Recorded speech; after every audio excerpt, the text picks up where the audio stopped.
नमस्कार. शौर्य रणरागिणी न्यूजमध्ये सर्व प्रेक्षकांचे हार्दिक स्वागत आहे. जसे की सर्व प्रेक्षकांना माहीत आहे, आपण काही धाडसी महिलांचा शौर्य सन्मान लवकरच करणार आहोत. त्यातीलच एक महत्त्वाकांक्षी व्यक्तिमत्व असणाऱ्या वैशालीताई आहेर आपल्यासोबत आहेत. नमस्कार ताई. नमस्कार ताई. सर्वात आधी तर नवरात्रीच्या आणि दसऱ्याच्या तुम्हाला हार्दिक शुभेच्छा. वैशालीताई आहेर या अनेक क्षेत्रामध्ये वेगवेगळ्या पद्धतीने आणि सुंदर असं कार्य करतात. त्या सर्व कार्यांचा आज आपण आढावा घेणार आहोत. त्यांच्याशी हा खास संवाद करून, त्यांच्याशी ही खास मुलाखत करून. सर्वात आधी ताई, मी तुम्हाला विनंती करते की तुम्ही आपल्या प्रेक्षकांना आपली थोडक्यात ओळख करून द्यावी. मी प्राध्यापिका श्रीमती वैशाली रामहरी कोकाटे, हे माझं माहेरचं नाव आहे आणि सासरचं नाव सौ वैशाली जयंत आहेर. आपल्या लहानपणाबद्दल थोडंसं जाणून घ्यायची उत्सुकता लागली आहे. तसं बघितलं तर आमचं सगळी फॅमिली म्हणजे थोडासा बॅकग्राऊंड हा राजकारणी आहे. तर आईच्या माहेरी माझे आजोबा जे होते ते निफाड तालुक्याचे आमदार होते. कैलासवासी दुलाजी सीताराम पाटील हे आमदार होते. हे भूविकास बँकेचे चेअरमन होते. जिल्हा परिषदेचे पण अध्यक्ष होते. बऱ्याचशा गोष्टी त्यांनी उपभोगलेल्या आहेत आणि लहानपणापासून आमच्यावर तेच संस्कार झालेले आहेत की घरात आलेला एखादा व्यक्ती हा चहा घेतल्याशिवाय बाहेर जायला नको, अशी ती आमच्या आजोबांची शिस्त होती. तसं बघितलं तर इकडे वडिलांकडे माझे बंधू, मोठे बंधू, सध्याचे नामदार माणिकरावजी कोकाटे साहेब, हे आमच्यासाठी म्हणजे आदर्श व्यक्तिमत्व आणि आमचे मार्गदर्शक आहेत आणि त्यांच्याच मार्गदर्शनावर आम्ही पदक्रमण करत आहोत. खूप छान व्यक्तिमत्व आहे ताई. जसे की आत्ताच ताईंनी आपली ओळख करून दिली आहे की आदरणीय माणिकरावजी कोकाटे साहेब यांच्या त्या ताई साहेब आहेत. नक्कीच ताई, खूप छान असा वारसा तुम्ही जपलेला आहे आणि तो तुमच्या आईवडिलांच्या संस्कारातून तुम्हाला मिळालेला आहे. खूप छान वाटते या सर्व गोष्टी जाणून घेताना. ताई, लग्नानंतरचा सासरचा प्रवास कसा होता? तसं बघितलं तर सासर माझं खूप सुशिक्षित फॅमिली. माझे सासरे रेल्वेमध्ये होते. त्यांनाही शिक्षणाची खूप आवड होती.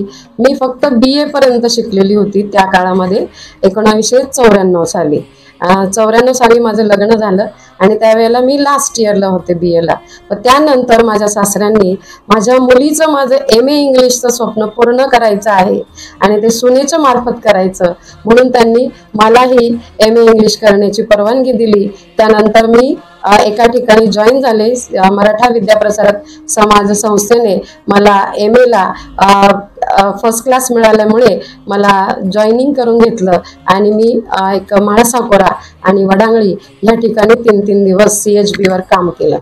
मग त्यानंतरही BEd केलं. ते BEd पण मी नांदगाववरनं अपडाऊन करून मालेगावपर्यंत पोहोचून आणि माझ्या मुलाच्या वेळेस, जो आता डॉक्टर आहे, त्याच्या वेळेस मी प्रेग्नंट असताना हा प्रवास मी केलेला आहे. तिथेही BEdला मी फर्स्ट आलेली होती. 75% मला मिळालेले होते आणि इंग्लिश मीडियम BEd मी केलेलं आहे. अशा पद्धतीने मी MA BEd कंप्लीट केलेलं आहे आणि नंतर पुन्हा मी जॉईन झालेली आहे. मला सिडको महाविद्यालयात पुन्हा मराठा विद्याप्रसारक समाज संस्थेने एंट्री दिलेली होती. खूप छान.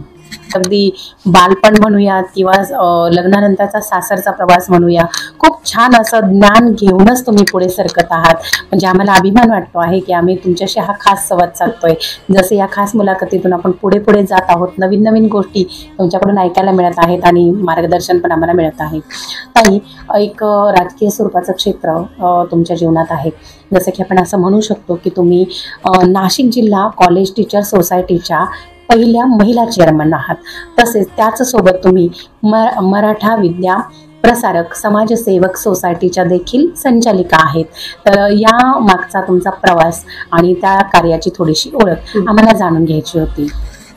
तसं बघितलं तर राजकारण हे आमचा पिंडच आहे, पण मला एक महिला म्हणून ह्या प्रवाहात आणण्याचं काम माझ्या मुलाने आणि माझ्या मिस्टरांनी केलेलं आहे. तसं बघितलं तर साधारणपणे आपण प्राध्यापक असताना ह्या भानगडीत पडणं योग्य वाटत नाही, पण तरी देखील घरामधनं मला त्यांचा एक काय म्हणता बूस्ट त्यांनी केलं आणि त्याच्यामुळे मी तिथपर्यंत पोहोचलेली आहे. आणि विशेष म्हणजे ज्यांच्या पॅनलला मी उभी राहिले त्या पॅनलला मी निवडून पण आलेली आहे. माझ्या 3 टर्म झालेल्या आहेत आणि नाशिक जिल्हा कॉलेज टीचर्स सोसायटीची मी चेअरमन म्हणून खूप चांगल्या पद्धतीने कामकाज केलेलं आहे. प्रचंड असा नफा त्या सोसायटीला झालेला आहे आणि तिथलं भागभांडवल जर बघितलं तर 34 कोटीच्या अबो भागभांडवल आहे.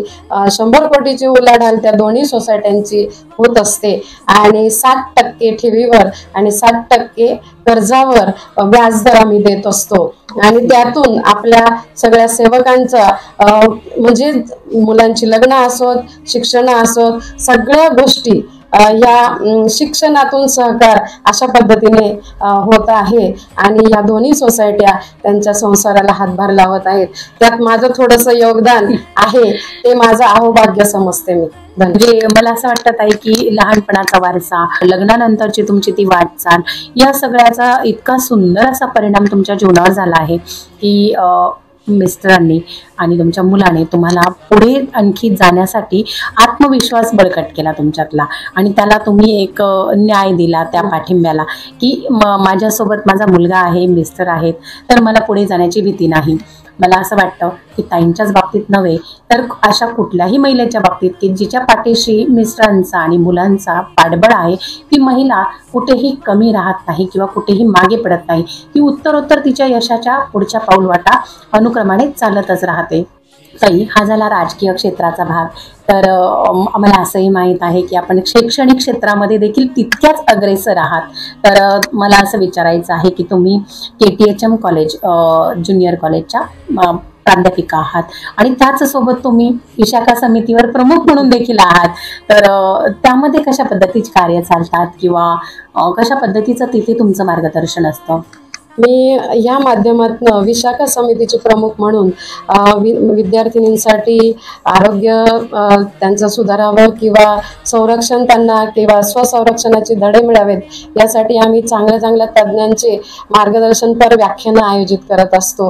वेळोवेळी विद्यार्थिनींना सॅनिटायझेशनबद्दल पण आम्ही स्वतः व्याख्यानं देत असतो आणि विद्यार्थिनींना त्याची जाणीव करून देत असतो की आज आपण घराच्या बाहेर एकटं पडतो त्यावेळेला स्वतःचं संरक्षण करण्यासाठी किंवा बाकीच्या गोष्टी प्रलोभनं भरपूर आहेत आणि टीनेजर्स म्हणजे 13 to 19च्या एजच्या ग्रुपला आम्ही शिकवतो. तर त्यांना त्यांच्या त्या लाईफच्या टर्नला काय काय धोके आहेत हे सांगणं पण गरजेचं असतं. तेवढंच त्यांच्या आहाराच्या बाबतीत काही मुली चक्कर येऊन पडतात, काही मुलींना अशक्तपणा जाणवतो. या समस्या रोजच्याच आहेत, हे शाळेतही शिक्षक अनुभवतात आणि कॉलेजलाही. तर त्यांच्या आहाराबाबत सुद्धा विविध प्रकारचे व्याख्यानं आम्ही आयोजित करत असतो आणि तज्ञ डॉक्टरांचे म्हणजे कॅन्सर संदर्भात जाणीव निर्माण करण्यासाठी असेल किंवा ॲनिमिया सारखे आजार आहेत तर विद्यार्थिनींमध्ये त्याच्याबद्दल जागृती निर्माण करण्यासाठी, आणखी कराटेचं त्यांना प्रशिक्षण देण्यासाठी PSI पण आम्ही बोलवत असतो, PI पण आम्ही बोलवत असतो. ही महिला ज्या मार्गदर्शन करतात किंवा वकील महिला आहेत यांनाही आम्ही बोलवत असतो जेणेकरून विद्यार्थिनींना कायद्यांच्या संदर्भात माहिती मिळाली पाहिजे. पॉस्को सारखे गुन्हे आहेत किंवा विनयभंग, बलात्कार याच्यामध्ये कोणत्या कोणत्या कलम येतात किंवा कोणत्या गोष्टी येतात हे पण त्यांना जाणीव झाली पाहिजे. याच्यासाठी जागरूकता निर्माण करत असतो. तसंच सांस्कृतिक विभागामध्ये पण मी काम करते. युवा स्पंदन नावाचं मराठा विद्याप्रसारक समाज संस्था ही संस्था पातळीवर स्पर्धा आयोजित करत असते, त्यातही मी सहभाग घेते आणि इतर स्पर्धांमध्ये वक्तृत्व असेल किंवा सांस्कृतिक असेल त्याच्यामध्ये मी परीक्षक म्हणून पण काम करते आणि इतर सगळ्या कार्यक्रमांचं सूत्रसंचालन वगैरे सारखी जबाबदारी पण मी पार पाडत असते. तसंच अक्षर मासिक आहे आमच्या महाविद्यालयाचं, त्याच्या संपादक मंडळात पण मी काम करते आहे आणि विविध प्रकारचे लेख वगैरे लिहिण्यासाठी मी विविध प्रकारच्या वृत्तपत्रांशी पण अटॅच आहे.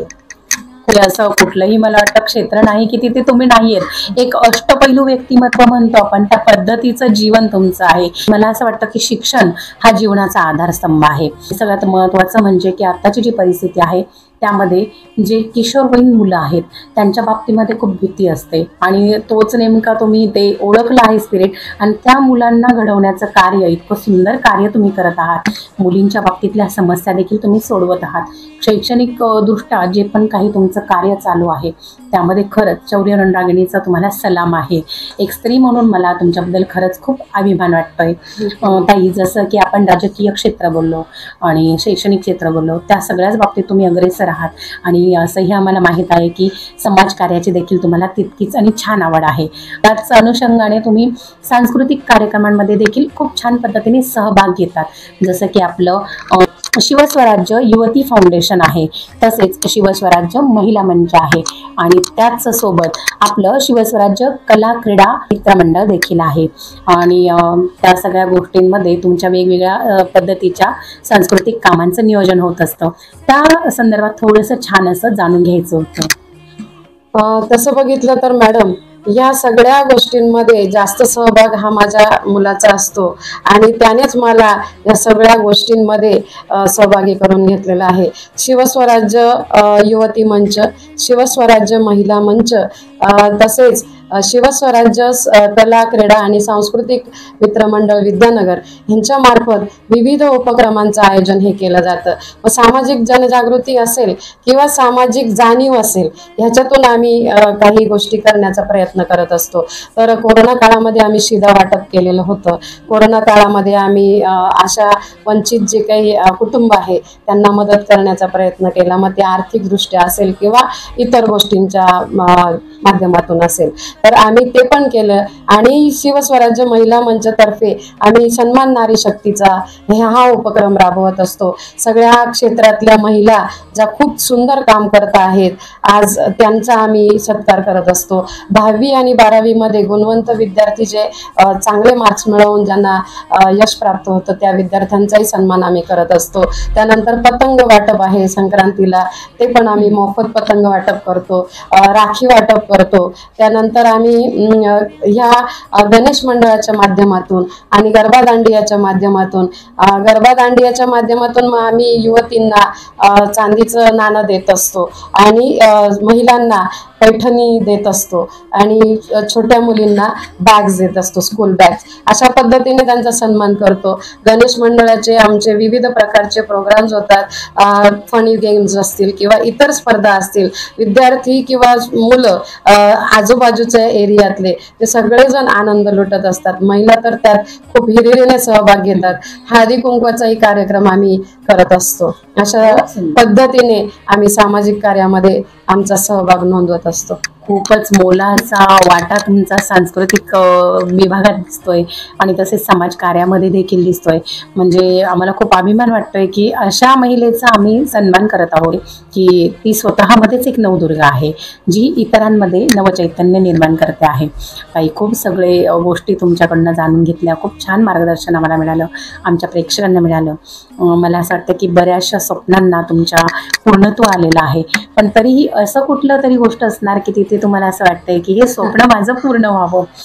तर असं कुठलं स्वप्न आहे की तुम्हाला वाटतं की ते पूर्ण व्हायला हवं? तसं बघितलं तर आपण शहरी भागामध्ये राहतो आणि ज्या भागामध्ये आम्ही राहतो, मग तो रामवाडी एरिया असेल किंवा मग तुमचा प्रोफेसर कॉलनी एरिया विद्यानगर असेल किंवा मग मलबाग गावापर्यंतचा एरिया, तर तसं बघितलं तर शहरी भागामध्ये राहण्याचा जो फील आहे तो फील मला वाटतं इथे येत नाही. कारण आम्ही असं समजतो की आम्ही ग्रामीण भागातच राहतोय, का तर इथं आम्हाला विजेची समस्या जास्त प्रमाणात उद्भवते आणि पाण्याची समस्या. जर एक टाइम पाणी येत असेल तर एक टाइम पाणी ते एक तर संध्याकाळी येतं, नाही तर सकाळी येतं. मग प्रत्येक एरिया वाईज तशा पद्धतीने पाणी येत असतं. तसं बघितलं तर आपण जर शहरी भागात राहतो तर आपल्याला 24 तास पाण्याची उपलब्धता हवी. पण इथं मात्र ज्या मूलभूत गरजा आहेत त्या मूलभूत गरजा माझ्या दृष्टीने अजून कंप्लीट होताना दिसत नाही. मग आपल्याला रस्ते, वीज, पाणी ह्या अतिशय महत्त्वाच्या गरजा आहेत जर शहरी भागामध्ये राहायचं असेल तर. मग आम्ही सगळ्याच समस्यांना इथं तोंड देत आहोत. रस्ते जर तुम्ही बघितले, तुम्ही स्वतः इथपर्यंत आलेत तर पूर्ण खड्ड्यांनी आमचे रस्ते त्याचं जाळं झालेलं आहे. आपण खड्ड्यातनं चालतोय की रस्त्यावरनं चालतोय हे लक्षात येत नाही. तर ट्रान्सफॉर्मर बसवले आणि जर डीपी बसवल्या तर कदाचित आपल्याला विजेची समस्या ही जाणवणार नाही. आणि तसं बघितलं तर माझी इच्छा आहे की मी स्वतः सुशिक्षित असल्यामुळे ह्या एरियाला सुशिक्षित नगरसेवक मिळायला हवा आणि माझी इच्छा आहे की महापालिकेत जाऊन लोकांसाठी चांगलं कार्य काहीतरी करता आलं तर निदान मी ते करू शकते. माझ्यामध्ये तेवढी ताकद, तेवढं सामर्थ्य, तेवढी हिंमत माझ्या कुटुंबाने दिलेली आहे आणि तुमच्यासारखे सगळेच माझे समाज बांधव आहेत की जे मला आता प्रेरणा देत आहेत. अगदी बरोबर ताई, खरंच आम्हालाही असंच वाटतंय की तुम्ही जर नगरसेवकसाठी उभ्या राहिलात तर या भागातील सर्व समस्या खूप लवकरात लवकर सुटणार आहेत आणि इथल्या नागरिकांना एक दिलासा मिळेल की आम्हाला चांगले नगरसेवक मिळालेले आहेत. तर तुम्ही नगरसेविका म्हणून नक्कीच तुम्ही भविष्यामध्ये इथे असणार. अगदी आम्ही तर म्हणू की शौर्य रणरागिणी न्यूजची पहिली बातमी तुमचीच असणार की ताई तुम्ही नगरसेविका झाला आहात, त्याबद्दल तुमचे हार्दिक अभिनंदन. ही आमच्याकडनं ॲडव्हान्समध्ये तुम्हाला आमच्या शुभेच्छा आहेत. खरंच खूप ताकद आहे तुमच्यामध्ये की ह्या सगळ्या गोष्टींना सामोरं जाण्याची.